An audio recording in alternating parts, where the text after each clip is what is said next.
오늘 이 시간 우리에게 주시는 하나님의 말씀 갈라디아서 1장 4절 한 절 말씀이 되겠습니다. 갈라디아서 1장 4절 한 절 말씀 한 목소리로 합독하시겠습니다. 그리스도께서 하나님 곧 우리 아버지의 뜻을 따라 이 악한 세대에서 우리를 건지시려고 우리 죄를 대속하기 위하여 자기 몸을 주셨으니 아멘. 우리가 지난주에 이어서 우리가 구원의 확신 가운데 살아가는 성도들이 가져야 하는 그 심성, 마음의 가짐 가운데서 오늘은 너그러움에 대해서 우리가 함께 생각하고 은혜 받고자 합니다. 너그러움이라고 하는 말은 우리가 다른 말로는 우리가 관용이라고 하는 단어로 대체해서 사용할 수 있는데 너그러움이라는 단어의 의미가 무엇인지는 알듯하지만 그러나 정확하게 무엇이 너그럽다라고 하는 것을 정의 내리기는 매우 어려운 것이 또한 현실입니다. 그렇지만 또 우리가 너그럽다라고 하는 이 말의 의미를 어떤 구체적인 상황 속에서는 그게 너그러운 것이 맞다 이렇게 우리가 설명을 할 수 있습니다. 우리가 성령 안에서 변화받은 새로운 성도가 되어지면서 우리는 무엇보다도 너그러운 자가 되어야 한다. 그 이유는 오늘 우리가 읽은 갈라디아서 1장 4절에서도 예수께서 우리에게 너그러움의 그 본을 보여주셨기 때문이다. 그래서 우리가 너그러움이라고 하는 것은 일반적으로 관계 속에서 생겨나는 마음가짐입니다. 그래서 내가 관계 속에서 상대에 대해서 어떤 마음을 갖는가라고 하는 것, 거기에 따라서 너그럽다, 너그럽지 않다 이렇게 이야기할 수 있고, 그래서 너그러움이라고 하는 것은 타인에 대한 행실과 태도, 그러니까 타인에 대해서 다른 사람에 대해서 내가 어떤 행실과 어떤 태도를 취하느냐에 따라서 너그러운 사람이다라고 이야기할 수도 있고 그렇지 못한 사람이다 이렇게 이야기할 수도 있습니다. 우리가 너그러움이라는 것을 상황으로 우리가 대입해 보면 저 사람은 금전적으로 너그러운 사람이다. 또 저 사람은 시간에 있어서 너그럽다. 또 재능에 있어서 너그럽다. 이렇게 우리가 말할 수 있고 심지어는 어떤 친절한 말이나 따뜻한 포옹으로 그 너그러움을 표현하기도 합니다. 너그러움이라고 하는 것은 너그럽다라고 하는 동사에서 그 파생된 것으로 마음이 넓어 다른 사람의 처지를 헤아려 주는 것, 또는 또 다른 사람을 좋은 마음씨로 대하거나 은혜를 베풀어 주는 것, 이것을 우리는 너그럽다 이렇게 이야기를 합니다. 그래서 우리가 너그러움의 결과는 대체로 보면 상대에게 무엇인가를 아낌없이 주거나 혹은 상대를 용납하는 그런 결과를 가져오는 것이 너그러움의 결과가 되겠습니다. 우리가 너그러움의 결과 가운데 상대를 용납하는 것은 우리가 지난 주간에 용서하는 사람 용서하자라고 하는 말씀을 통해서 우리가 이해했고, 오늘은 주로 누구에게 무엇인가를 아낌없이 주는 것, 그런 주는 것을 통한 너그러움에 대해서 우리가 생각해 보고자 합니다. 서두에서 말씀드렸듯이 너그러움과 대체할 수 있는 다른 말은 신약 성경에 관용이라고 하는 단어가 있습니다.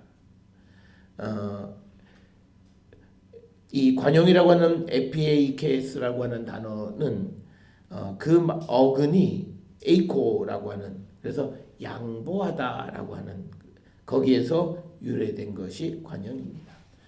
우리가 이 헬라어 원어의 의미를 통해서 너그러움, 관용의 의미를 우리가 양보하다와 관계에 지어서 생각해 보면 훨씬 조금은 좀 쉽게 이해할 수 있습니다. 그러니까 우리가 이웃에 대해서, 친구에 대해서, 누구에 대해서 내가 너그럽다라고 하는 것은 내가 그에게 양보하는 겁니다.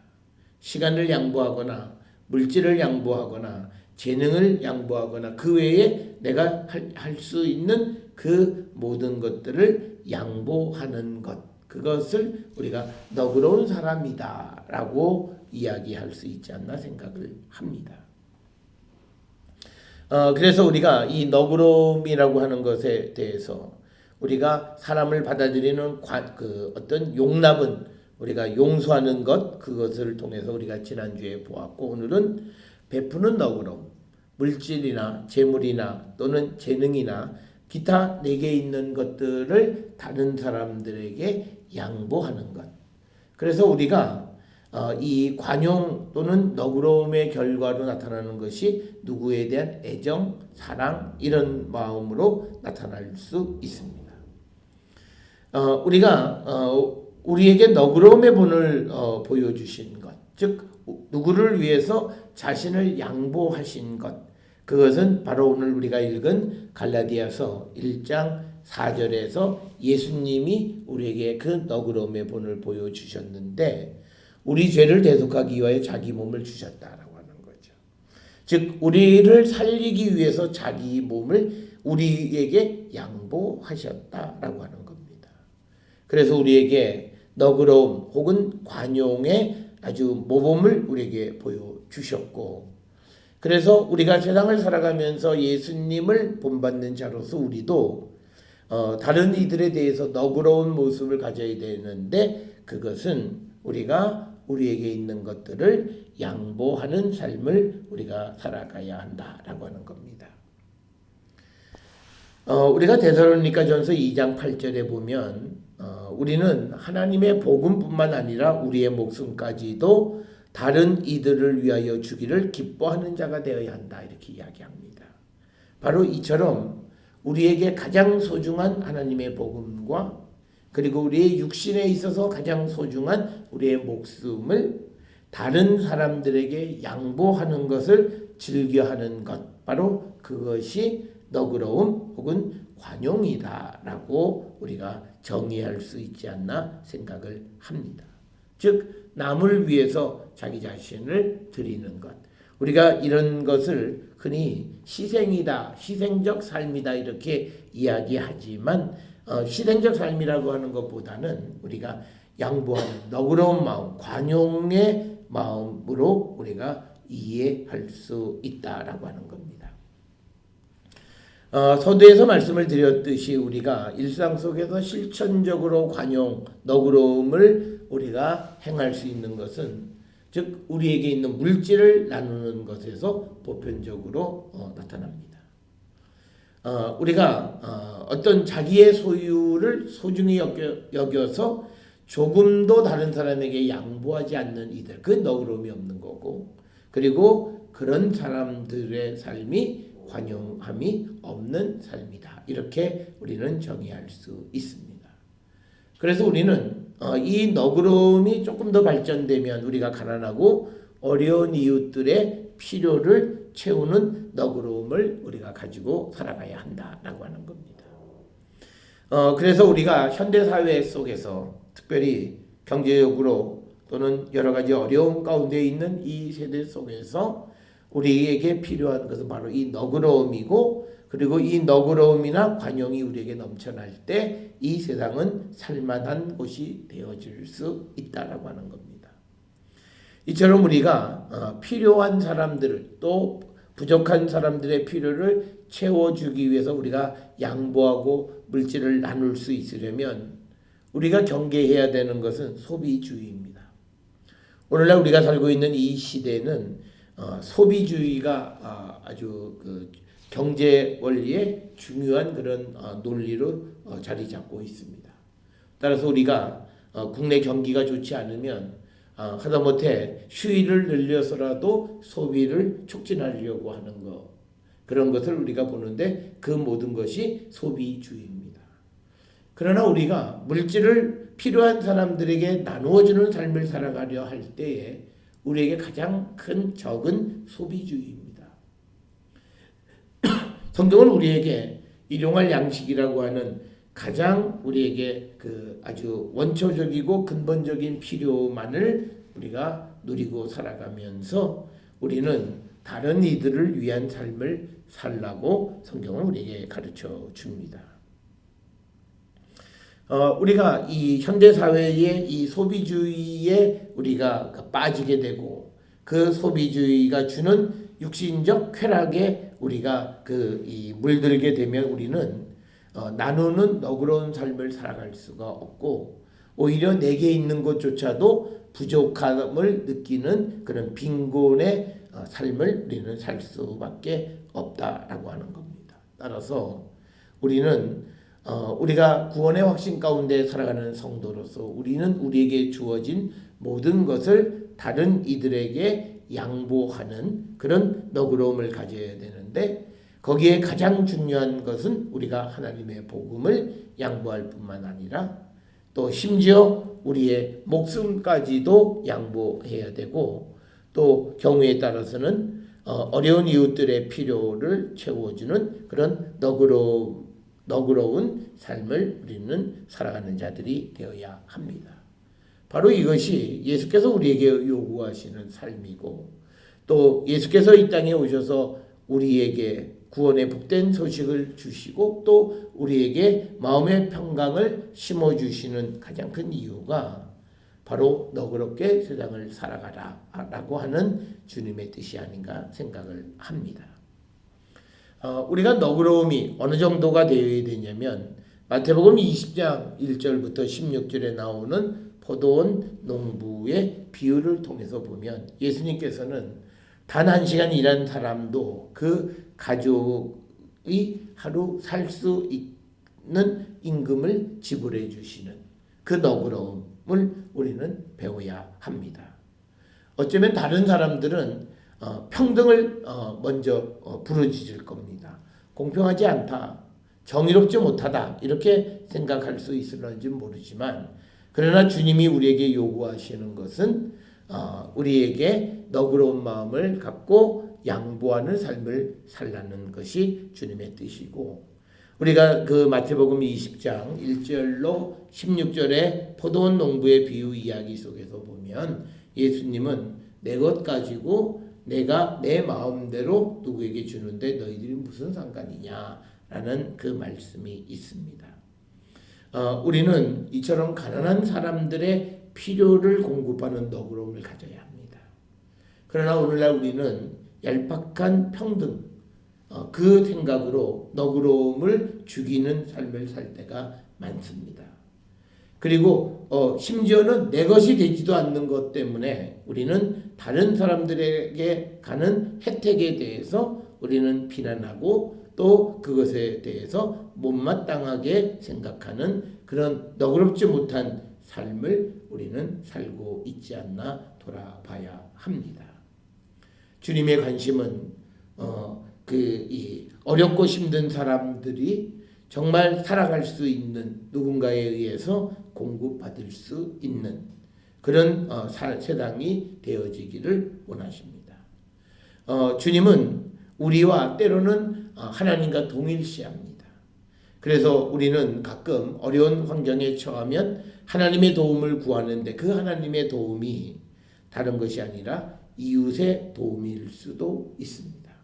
따라서 우리는 어려운 이웃들이 하나님이 어떤 이적을 통해서 그들을 도와주시기를 기다리기보다는 내가 할 수 있는 최선의 노력으로 그 어려운 사람들의 어려움을 해소시켜주는 너그러운 마음을 갖고 살아가는 것, 바로 이것이 성도들에게 하나님께서 요구하시는 삶의 모습이 아닌가 생각을 합니다. 우리는 연말을 지나면서 우리는 특별히 이 연말에 어려운 이웃들을 위한 자선의 요구가 많이 있습니다. 길거리에서도 자선 낭비도 있고 또 여러 단체들이 우리에게 도와달라라고 하는 그런 손길을 뻗을 때가 많습니다. 그럴 때 우리는 어떤 반응을 보이는가? 과연 나는 너그러운 마음으로 또 내가 관용의 마음으로 내 것을 양보하려고 하는 그런 적극적인 마음의 자세를 가지고 있는가? 아니면 어떡하든지 내 것을 지켜보려고 하는 그런 마음을 가지고 있지는 않나 우리는 돌아보시면서 성경은 누군가가 우리에게 필요를 요청할 때 우리는 최선을 다해서 그 요구에 응하는 삶을 살아야 하는 것을 우리에게 가르치고, 바로 그럴 때 우리는 너그러운 사람, 관용, 즉 성령의 열매 가운데 아름다운 열매를 맺는 성도가 될 수 있을 것입니다. 또 하나 우리가 사도행전 2장 43절부터 47절에 보면 초대교회 공동체가 재산과 소유를 팔아서 필요를 따라 나누어 주어서 경제적 너그러움을 실천하는 예를 우리는 성경을 통해서 볼 수 있습니다. 오늘날 우리는 그것을 원시 공산사회다 이렇게 이야기를 합니다. 그래서 우리는 누구와 내가 동일해지는 것을 지극히 싫어합니다. 그리고 내가 누리는 것만큼 다른 사람도 누리는 것에 대해서 우리는 매우 인색한 삶을 살아갑니다. 그런 자들에게 오늘 사도행전 2장 43절에서 47절에 초대교회 공동체의 공동소유, 그래서 경제적인 너그러움을 실천하는 그 모습은 오늘을 사는 우리에게 귀감이 되지 않나 생각을 합니다. 특별히 우리가 살고 있는 이 시대가, 그리고 앞으로의 세상이 매우 어려운 세상을 살아갈 것이다 이야기하는데, 그 어려움의 핵심은 경제적 어려움일 겁니다. 그러나 우리가 사도행전에 나와 있는 것처럼 우리가 재산과 소유를 팔아서 필요를 따라서 서로 나누어 주는 경제적 너그러움만 갖는다면 우리는 지금 우리가 가지고 있는 총 재화를 통해서 얼마든지 이 땅의 백성들이 살아가고도 남을 수 있다라고 하는 겁니다. 그러니까 그렇게 놓고 보면 하나님은 우리에게 살 길을 주셨어요. 그런데 어느 누군가가, 어느 소수의 사람들이 그것을 독점함으로 말미암아 다른 많은 사람들의 경제적인 어떤 필요가 충족되지 않는다는 그런 측면에서 우리는 우리 자신을 한 번쯤 돌아보는 자들이 되어야 합니다. 우리는 이러한 모습에 대해서 공산주의자, 사회주의자, 여러 가지 이야기들로 우리가 비하하거나 또는 그들을 공격하는 그런 것이 우리가 살고 있는 이 시대의 특성인데, 그러나 우리는 분명히 기억하셔야 합니다. 주님이 우리에게 원하시는 삶이 그런 삶입니다. 그렇기 때문에 우리는 경제적으로 어려운 자들에게 나누는 그런 너그러운 삶, 관용의 삶을 우리는 살아가는 자들이 되어야 하고, 특별히 우리가 이제 성탄절 헌금을 우리는 이웃 돕기를 합니다. 금년에 얼마나 모일지는 모르겠습니다만 우리가 주님이 우리에게 궁극적으로 원하시는 삶이 무엇일까? 그리고 이 한 해가 지나기 전에 단 한순간이라도 내가 하나님이 원하시고 주님이 원하시는 삶을 살기를 원하면 우리는 경제적인 측면에서 우리가 너그러운 마음을 가지고 어려운 이웃들의 필요를 채워주는 그런 성도들이 되어야 할 줄 압니다. 오늘 우리가 살고 있는 이 시대에 우리는 나의 필요를 다 채우고 내가 할 수 있는 모든 소비를 다 한 다음에 남는 것으로 다른 사람을 도우려 하기 때문에 우리 사회에 경제적 어려움 가운데 있는 사람들의 수는 줄어들지 않는 것은 아닌가, 우리를 돌아보게 하시는데, 우리가 과연 나의 삶의 모습은 정말 너그러운 모습, 즉 우리가 복음과 목숨까지도 다른 이들을 위해서 기쁘게 줄 수 있는 그런 관용, 너그러움, 양보하는 마음을 가지고 살아가고 있는지 돌아보면서 우리가 이 2018년 해가 저물기 전에 우리의 삶에서 우리의 모습이 너그러운 마음을 갖고 살아가는 자들, 그래서 어렵고 힘든 이웃들의 필요와 요구에 충족해주고 그것을 공급하는 삶을 살기로 결단하는 성도들이 되어야 하겠고, 그러기 위해서는 우리는 내 필요를 최대한도로 줄이고 그리고 어려운 이웃들을 위한 최대 한도의 나눔의 삶을 살려고 결단하는 그런 결단력이 우리에게 있어야 될 줄 믿습니다. 주님은 우리에게 이런 사회를, 이런 나라를, 이런 삶을 살게 하기 위해서 이 땅에 오셨습니다. 주님은 공의와 정의를 이 땅에 오셔서 실행하십니다. 주님의 뜻을 이루기 위해서 우리는 성령 안에서 너그러운 삶, 어렵고 힘든 이들을 돌보고 그들의 필요를 공급해주는 성도의 삶을 충실히 살아가는 우리 모두가 되어서 다시 오시는 주님을 영접하고 우리가 다 영원한 하나님 나라에 들어가는 우리 모든 성도들이 될 수 있기를 주의 이름으로 축원합니다.